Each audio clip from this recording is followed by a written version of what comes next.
हर हर महादेव। श्री शिव महापुराण विद्येश्वर संहिता अध्याय 5। तुम्बुरु का विंध्य पर्वत पर शिव पुराण की कथा सुनाकर बिंदुक का पिशाच योनि से उद्धार। सूत जी बोले, शौनक, एक दिन परमानंद में निमग्न हुई चंचुला ने उमा देवी के पास जाकर प्रणाम किया और दोनों हाथ जोड़कर वह उनकी स्तुति करने लगी। चंचुला बोली, गिरिराज नंदिनी, स्कंद माता उमे, मनुष्यों ने सदा आपका सेवन किया है। समस्त सुखों को देने वाली शंभु प्रिय, आप ब्रह्म स्वरूपिणी हैं। विष्णु और ब्रह्मा आदि देवताओं द्वारा सेव्य हैं। आप ही सगुणा और निर्गुणा हैं तथा आप ही सूक्ष्म सच्चिदानंद स्वरूपिणी आद्या प्रकृति हैं। आप ही संसार की सृष्टि, पालन और संहार करने वाली हैं। तीनों गुणों का आश्रय भी आप ही हैं। ब्रह्मा, विष्णु और महेश्वर, इन तीनों देवताओं का आवास स्थान तथा उनकी उत्तम प्रतिष्ठा करने वाली पराशक्ति आप ही हैं। सूत जी कहते हैं, शौनक, जिसे सद्गति प्राप्त हो चुकी थी वह चंचुला इस प्रकार महेश्वर पत्नी उमा की स्तुति करके सिर झुकाए चुप हो गई। उसके नेत्रों में प्रेम के आंसू उमड़ आए थे। तब करुणा से भरी हुई पार्वती देवी ने चंचुला को संबोधित करके बड़े प्रेम से इस प्रकार कहा। पार्वती जी बोली, सखी चंचुले, मैं तुम्हारी की हुई इस स्तुति से बहुत प्रसन्न हूं। बोलो, क्या वर मांगती हो? तुम्हारे लिए मुझे कुछ भी अदेय नहीं है। चंचुला बोली, निष्पाप गिरिराज कुमारी, मेरे पति बिंदु इस समय कहां हैं? उनकी कैसी गति हुई है यह मैं नहीं जानती। मैं अपने उन पतिदेव से जिस प्रकार संयुक्त हो सकूं वैसा ही उपाय कीजिए। मेरे पति एक शूद्र जातीय कुलता स्त्री की प्रति आसक्त थे और पाप में ही डूबे रहते थे। उनकी मृत्यु मुझसे पहले ही हो गई थी। न जाने वे किस गति को प्राप्त हुए। पार्वती जी बोली, बेटी, तुम्हारा बिंदुक नाम वाला पति बड़ा पापी था। उसका अंतःकरण बड़ा ही दूषित था। वह महामूढ़ मरने के बाद नरक में पड़ा। अगणित वर्षों तक नरक में नाना प्रकार के दुख भोग कर वह पापात्मा अपने शेष पाप को भोगने के लिए विंध्य पर्वत पर पिशाच हुआ है। इस समय वह पिशाच अवस्था में ही है और नाना प्रकार के क्लेश उठा रहा है। वह दुष्ट वहीं वायु पीकर रहता और सदा सब प्रकार के कष्ट सहता है। सूत जी कहते हैं, शौनक, गौरी देवी की यह बात सुनकर उत्तम व्रत का पालन करने वाली चंचुला उस समय पति के महान दुख से दुखी हो गई। फिर मन को स्थिर करके उस ब्राह्मण पत्नी ने व्यथित हृदय से महेश्वरी को प्रणाम करके पुनः पूछा। चंचुला बोली, महेश्वरी, मुझ पर कृपा कीजिए और दूषित कर्म करने वाले मेरे उस दुष्ट पति का अब उद्धार कर दीजिए। कुत्सित बुद्धि वाले मेरे उस पापात्मा पति को किस उपाय से उत्तम गति प्राप्त हो सकती है यह शीघ्र बताइए। पार्वती जी ने कहा, तुम्हारा पति यदि शिव पुराण की पुण्यमयी उत्तम कथा सुने तो सारी दुर्गति को पार करके वह उत्तम गति का भागी हो सकता है। अमृत के समान मधुर अक्षरों से युक्त गौरी देवी का यह वचन सुनकर चंचुला ने हाथ जोड़ मस्तक झुकाकर उन्हें बारंबार प्रणाम किया और अपने पति के समस्त पापों की शुद्धि तथा उत्तम गति की प्राप्ति के लिए पार्वती देवी से यह प्रार्थना की कि मेरे पति को शिव पुराण सुनाने की व्यवस्था कर दीजिए। चंचुला की बारंबार प्रार्थना करने पर पार्वती जी को बड़ी दया आई। उन भक्तवत्सला पार्वती जी ने भगवान शिव की उत्तम कीर्ति का गान करने वाले गंधर्वराज तुम्बुरु को बुलाकर उनसे प्रसन्नतापूर्वक इस प्रकार कहा, तुम्बुरु, तुम्हारी भगवान शिव में प्रीति है। तुम मेरे मन की बातों को जानकर मेरे अभीष्ट कार्यों को सिद्ध करने वाले हो।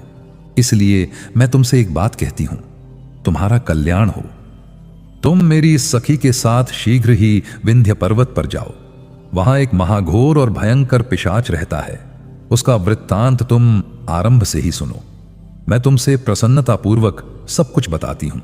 पूर्व जन्म में वह पिशाच बिंदुक नामक ब्राह्मण था। मेरी सखी चंचुला का पति था, परंतु वह दुष्ट स्नान संध्या आदि नित्य कर्म छोड़कर अपवित्र रहने लगा। क्रोध के कारण उसकी बुद्धि पर मूढ़ता छा गई थी।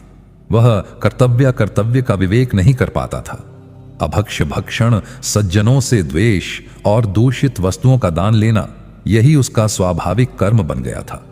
वह अस्त्र शस्त्र लेकर हिंसा करता, बाएं हाथ से खाता, दीनों को सताता और क्रूरतापूर्वक पराये घरों में आग लगा देता था।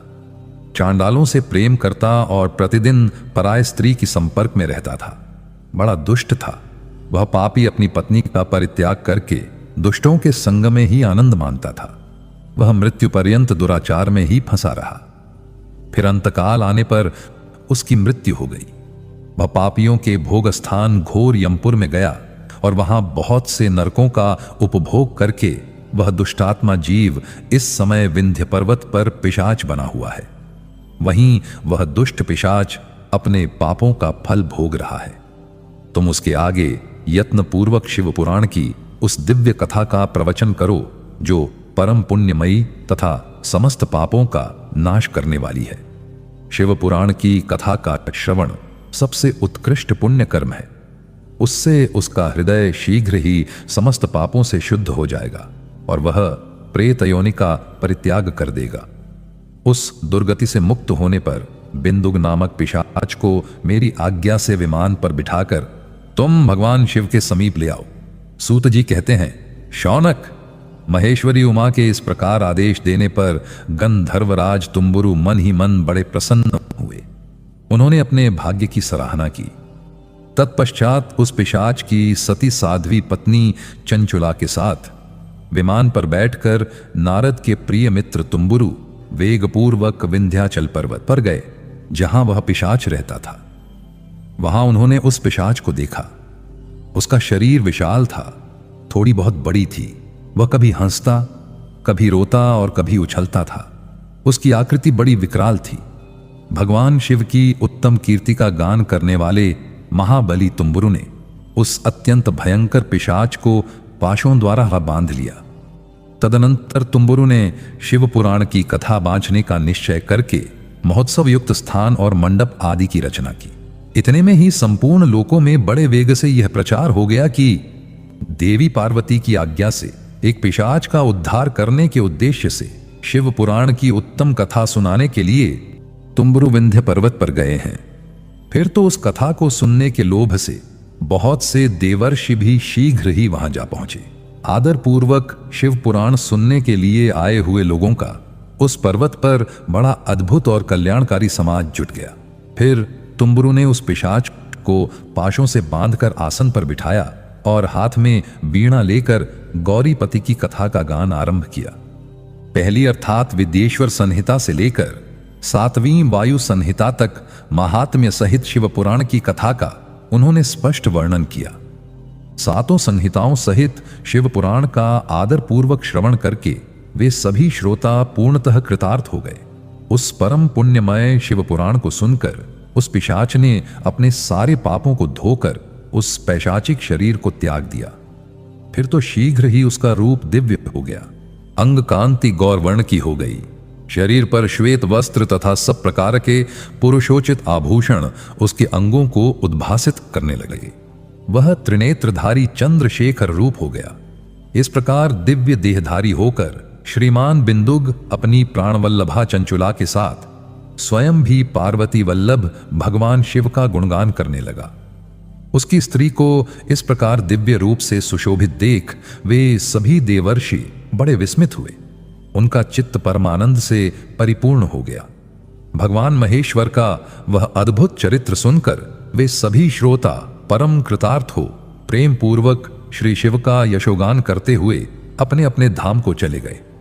दिव्य रूपधारी श्रीमान बिंदुक भी सुंदर विमान पर अपनी प्रियतमा के पास बैठकर सुखपूर्वक आकाश में स्थित हो बड़ी शोभा पाने लगा।